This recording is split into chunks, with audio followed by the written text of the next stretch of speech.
Au départ, ça a plus été une envie de pratiquer un instrument que de faire de la musique. Moi, ce qui m'a accroché, ça a plutôt été dans les westerns, les charges de cavalerie avec le clairon, ou alors les films comme Rio Bravo oui, avec de la musique mexicaine. Bon, c'est vrai que sur cet aspect-là, j'ai plus été attiré par disons, les sonorités latines méditerranéennes, quoi, voilà.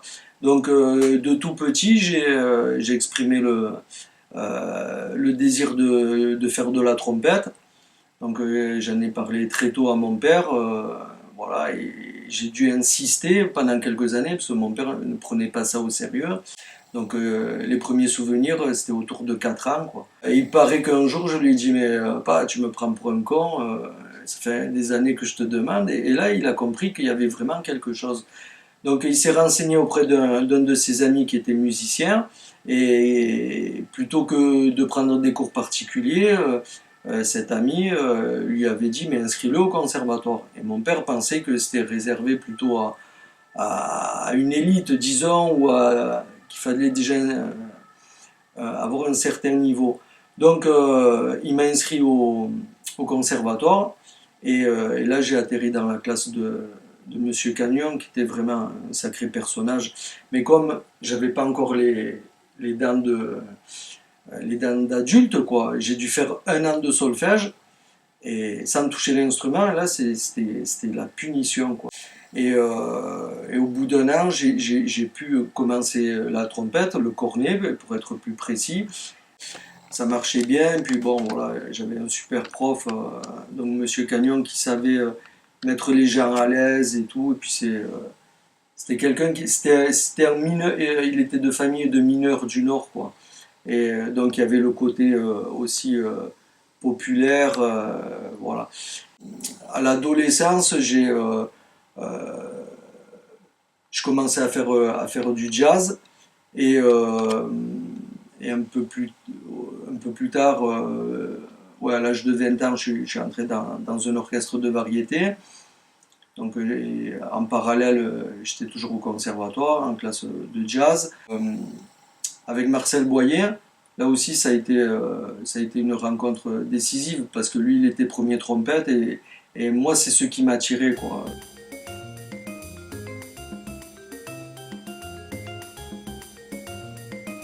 Pourquoi le jazz? Ben parce que ça donne accès à une ambiance plus sympa que le classique.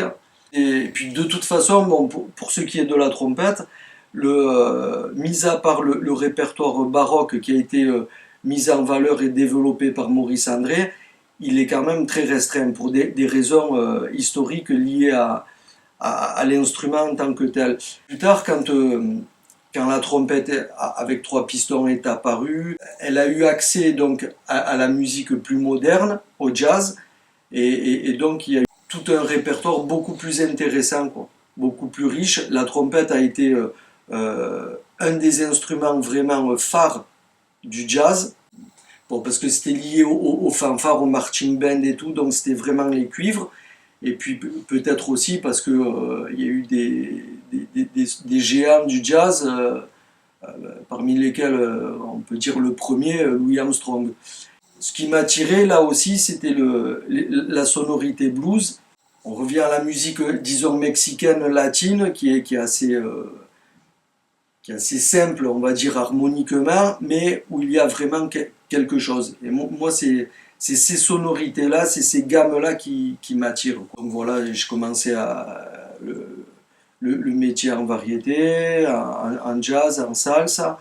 Et puis là, j'ai fait un stage en Allemagne avec Maynard Ferguson. Voilà, là aussi, Maynard Ferguson, c'est un trompettiste très important pour les trompettistes d'orchestre, quoi, ceux qui sont plutôt attirés par le registre aigu.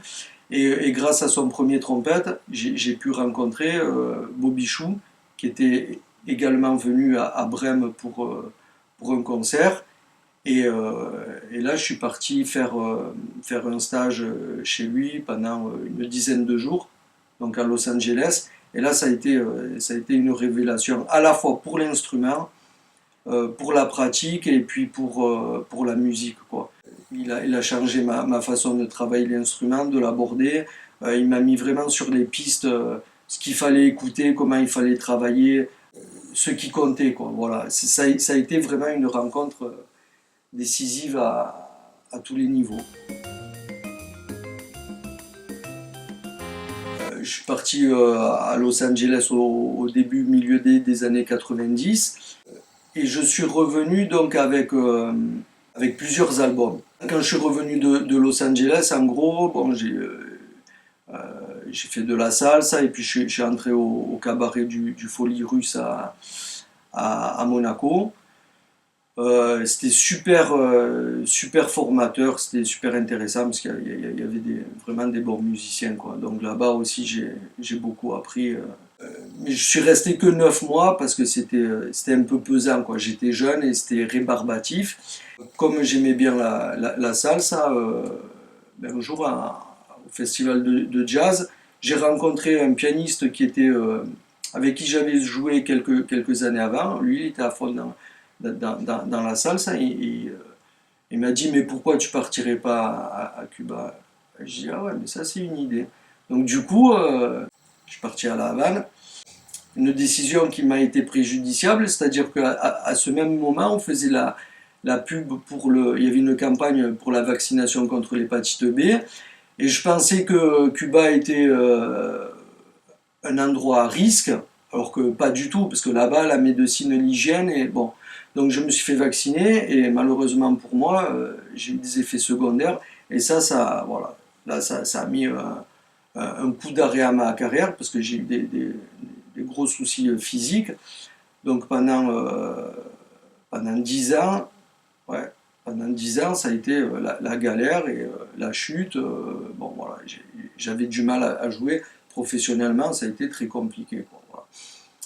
Et en l'absence vraiment de réponse, je me suis intéressé à la médecine du sport, à l'alimentation, à la biologie, à la nutrition, tout ça, et à la préparation physique, aux sciences du sport. J'ai eu la chance de tomber sur un médecin qui m'a suivi, le docteur Ourengo, et lui, avec des traitements, un diagnostic, des traitements, il a amené une amélioration de l'état de santé. Et là, petit à petit, voilà, j'ai pu reprendre la carrière, quoi. Voilà. Donc, si on doit résumer, je suis premier trompette de variété, de jazz et de salsa. J'y suis allé, là aussi, de belles expériences, de belles rencontres, mais du fait de mes soucis de lèvres à ce moment-là et de santé, j'ai pas pu intégrer tous les groupes voilà, que j'aurais pu rejoindre et travailler avec. Bon, j'ai pu travailler avec un groupe là-bas, mais bon, voilà, c'était limité. Et c'est un instrument tellement physique que si tu as des soucis, et surtout cette musique-là, tu peux pas vraiment la pratiquer, quoi. Mais bon, super expérience et j'ai quand même appris musicalement, même si j'ai pas pu pratiquer comme j'aurais pu, quoi. Voilà, j'ai fait 3 séjours là-bas à La Havane, donc j'ai eu le temps de...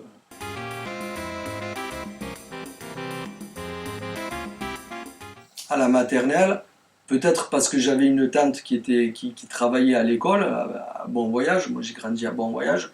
Je me rappelle qu'elle m'avait fait chanter en niçois devant toute la cour ou les profs et tout, et j'avais chanté à un nome che spicci. Hai un nome che spicci, può divenire. Hai un nome che spicci, può divenire che smalire. Hai un nome che spicci, può divenire. Hai un nome che spicci, può divenire che smalire. Corra sempre alla cassa, vada a cavalo su una limassa.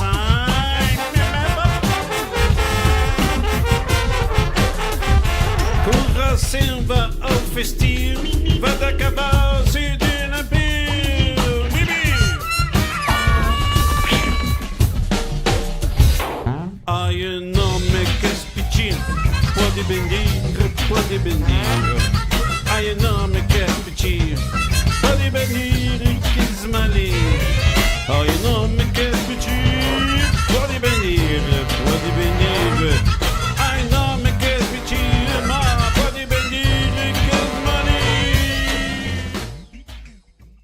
Donc moi j'ai reçu à l'oral le niçois par mon père, mais pour ce qui est de l'écriture et de la lecture, ça a été plutôt par ma mère, qui elle a toujours aimé la lecture, mais en français quoi. Mais du coup, c'est elle qui m'a amené à l'écriture, même si c'était pas en niçois. Et je me rappelle qu'en troisième, elle m'avait parlé, elle avait entendu, elle avait lu quelque part que il y avait un vieux dictionnaire niçois qui était ressorti. Et j'étais allé à la Sorbonne, je ne l'avais pas trouvé, mais j'avais trouvé le Castellane. Et donc, en troisième, on avait un prof de français qui était terrible et que j'ai revu l'année dernière, quoi. Monsieur Bilous. Alors lui, c'était un intellectuel, il nous faisait faire des dissertes vraiment originales, quoi. On a eu la chance à Bon Voyage, au collège, d'avoir des profs de très grande qualité. Et il nous avait demandé de faire un poème sur la structure de la ballade des pendus de Villon. Et fatalité, à ce moment-là, j'étais tombé sur Lussurgenti et il y avait un article sur Alain Peyoum.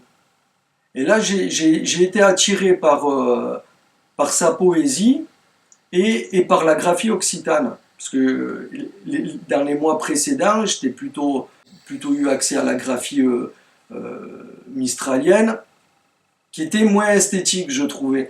Et la graphie d'Alain Peyoum me remettait en relation avec les extraits de la vie d'Adessan Tounourate de Raymond Ferraut, qu'on trouvait dans le dictionnaire de Castellane. Donc, j'ai demandé à M. Bilous si je pouvais faire une version niçoise du poème, et avec bien évidemment la version française. Et il avait accepté. Donc voilà, ça a été mon premier poème en niçois. À partir de là, j'ai commencé à en écrire d'autres. Et puis je suis allé au lycée Masséna, donc il y avait des cours de niçois avec M. Kirio qui était aussi de grande valeur, quoi. Et alors lui m'avait mis en contact avec Reinaldo Toscano, qui était un prof d'italien qui écrivait en niçois. Et on s'était inscrit à c'était lui qui avait eu l'idée, à un concours de poésie en Italie, dans les vallées occitanes. Et il se trouve que parmi le jury, il y avait le fameux Jean-Luc Sauvel. Donc on est partis tous les trois. Et ça a été un voyage, mais fabuleux, quoi. Parce que bon, Jean-Luc, j'étais tombé sur son livre Duna Laupia. Donc je l'avais. Alors, tu le connais, ce livre. Donc voilà, il y avait les chansons, et puis il y avait toutes ces anecdotes, toutes ces allusions. Voilà, donc c'était super intéressant, à la fois au niveau de la culture niçoise, mais aussi de l'histoire et de la politique. Puis bon, il y avait ces aquarelles. Voilà, donc ça c'était... et j'ai eu la chance donc de le rencontrer, de faire ce voyage-là. Et ça a vraiment accroché entre lui et moi, quoi. Voilà, donc c'est devenu un grand frère à la fois humainement et poétiquement. Et alors ce qu'il a toujours... alors bon, c'était un jeu entre nous, quoi. À chaque fois, il me disait, ouais, mais bon, toi, de toute façon, t'es plutôt Peyoum, parce que j'avais découvert Peyoum avant lui, donc voilà, il y avait toujours ce truc. Bon, alors lui, il m'avait dit que mes poèmes lui faisaient penser à son ami Guy Peyoum, qui malheureusement était décédé un peu avant, quoi, hein, voilà, un an ou deux avant. Donc voilà, il y a eu vraiment une relation forte humainement et poétiquement, quoi. Il m'avait envoyé plusieurs numéros de la Rata pendant que j'étais parti en colo juste après ce concours. Et il m'avait écrit remembreti che mai che la lingua senza canta et senza da dire. Voilà. Donc lui ça a été en gros, c'est sa pensée, son mot d'ordre, c'est sa phrase, sa conception des choses, voilà, c'est son esprit, quoi. Il y a eu une autre rencontre, bon, je voudrais lui rendre hommage parce que lui c'était sur l'autre aspect, c'est avec Frédéric Chiris. Alors lui c'était un technicien, quoi, de la langue, et lui il me reprenait sur la syntaxe. Donc c'est lui qui m'a donné une prise de conscience sur la syntaxe. Moi, je l'avais par rapport au vocabulaire, à éviter les gallicismes, aussi important. Et puis après, à partir de la fac, j'ai été sollicité pour faire des traductions d'articles qu'on me donnait en français pour les traduire en niçois, pour la revue littéraire universitaire OC. Et après, ils m'ont aussi publié des poèmes, quoi, voilà.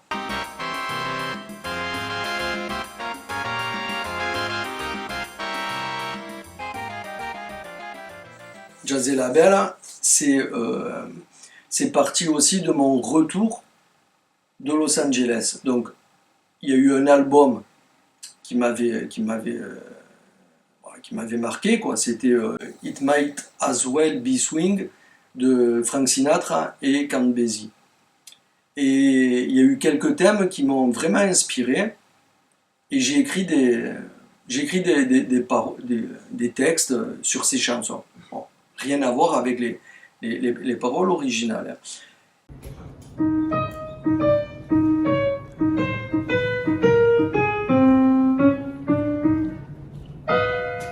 La noche primaria vanno per cadere, se di male contrasti che le preghiere, di fare strofica che non li serpuniere, alle campavi le cuore sonda di pisca. Se Natana vola piscisca e tu mi passerai tu perché ti fa spidere tu sola ti offri scrupoli si muore del maghere da questi fatti smeriti che tu le preghiera.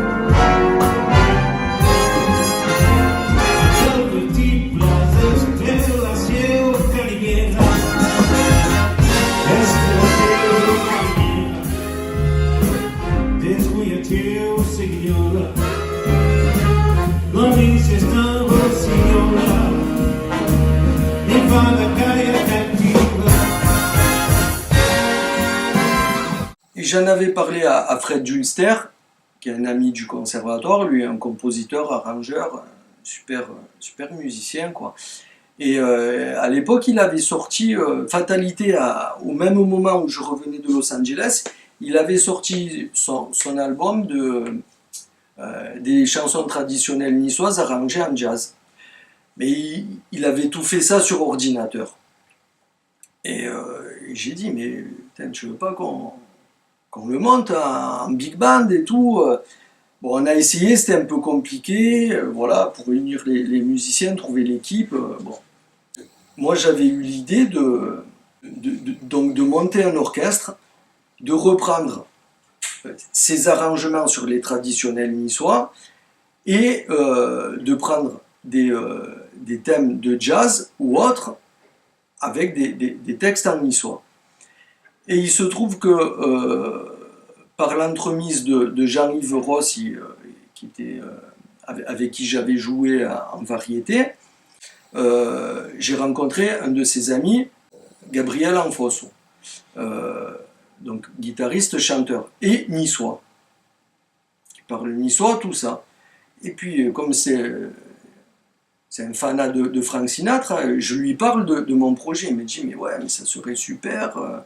Bon, on a commencé à amorcer, mais ça n'a pas débouché parce que du fait que j'arrivais pas à trouver l'équipe. Après, moi, je suis entré au cabaret Folie Rue Solovs.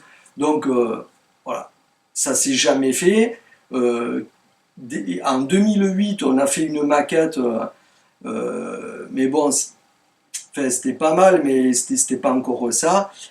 J'ai pu monter le Big Band Le Paradiso en 2018 pour accompagner, dans l'idée d'accompagner mon prof Bobichou pour un concert avec l'Orchestre Philharmonique de Nice. Malheureusement, pour une question d'agenda, ça n'a pas pu se faire. On a fait 2 concerts avec l'opéra sur un tout autre répertoire. Et à partir de là, je me suis dit, ben là, finalement, tu as l'équipe. Tu as le chanteur. Donc j'ai recontacté Gabi, je lui ai dit, voilà, là maintenant, là, le Big Band. Donc j'en ai parlé à Fred Dulster, j'ai dit, envoie-nous les arrangements. Voilà, donc on a commencé à faire les maquettes, etc. Et donc l'AS Paradiso Big Band, c'est la réunion de la plupart des amis que j'avais, avec lesquels j'ai étudié, donc au conservatoire. Et puis Jazz et Label, c'est donc d'un côté les chansons traditionnelles niçoises arrangées en jazz, salsa, samba, rock par Fred Dulster, et des standards de jazz, notamment de Frank Sinatra, sur lesquels j'ai mis des paroles en niçois. C'est à A, on était.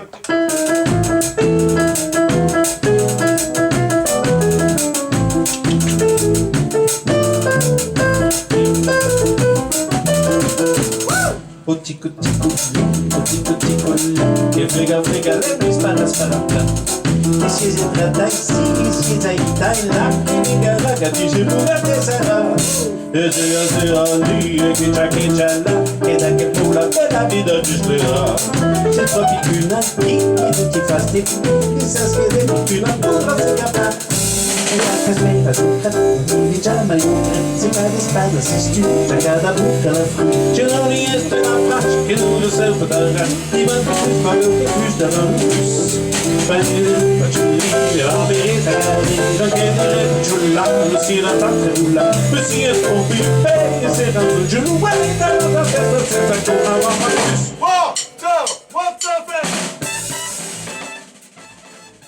Après, ce que j'aimerais faire aussi, c'est qu'on ait notre propre répertoire. Voilà, moi, j'ai des textes, j'ai des ébauches de compos, et ça sera la deuxième étape.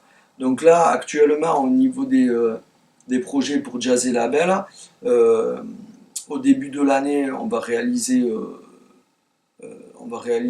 4 vidéoclips. On va commencer par un, ça va être Nice à Label. Alors, en invité sur ce titre-là, il y aura Jean-Luc Balestre, qui est un des meilleurs barytons lyriques du monde. Donc lui, il fera la première partie. Enfin, ce sera court, ce sera l'introduction. Là, le Big Band entre. En invité soliste, ça sera Andrea Tofanelli, donc artiste clinicien international Yamaha, un très grand trompettiste et avec lequel on est devenus amis. Il y aura ma composition Despléguer à Perfig, sur laquelle Bobichou nous a fait l'immense cadeau et honneur de faire un solo. Voilà, donc ça sera les 2 premiers. On va faire aussi Jazz et Label, c'est-à-dire New York, et Calan de Villafranca. Donc là, on va réaliser 4 vidéoclips et on a un projet d'album pour 2025 aussi, quoi. Et donc finalement, le dernier projet sur lequel nous travaillons actuellement, c'est sur une comédie musicale basée sur les textes et la musique de Jazz et Label, en collaboration avec le théâtre niçois de Francis Gag. Et actuellement, Jean-Luc Gag et sa fille Marie sont en train de travailler à l'écriture du scénario. Et les premières représentations auront lieu à l'automne-hiver prochain, donc 2025. Nous avons la chance d'être programmés aux estivales, aux soirées estivales, mais c'est toujours à l'extérieur de Nice et un peu aux confins du département, quoi. Et donc ces spectacles-là vont nous permettre de répondre à un double objectif que l'on poursuit depuis le départ de Jazz et Label, hein, et donc bien avant. Il faut dire que Gabi Anfosso et moi, nous sommes la dernière génération à avoir été élevés par les derniers locuteurs naturels niçois. C'est-à-dire ceux qui ont grandi, ceux pour qui le niçois était la langue maternelle unique. Mon père, par exemple, quand il est allé à l'école à l'âge de 5 ans, ne parlait pas un mot de français, il parlait que le niçois. Voilà. Et donc enfin, nous allons pouvoir nous produire à Nice pour justement être devant le public des anciens et donc leur donner le plaisir d'entendre la langue, la musique, les chansons de leur enfance et nous permettre aussi, et là encore il y a urgence, à transmettre la langue, la culture et la musique niçoise à la nouvelle génération.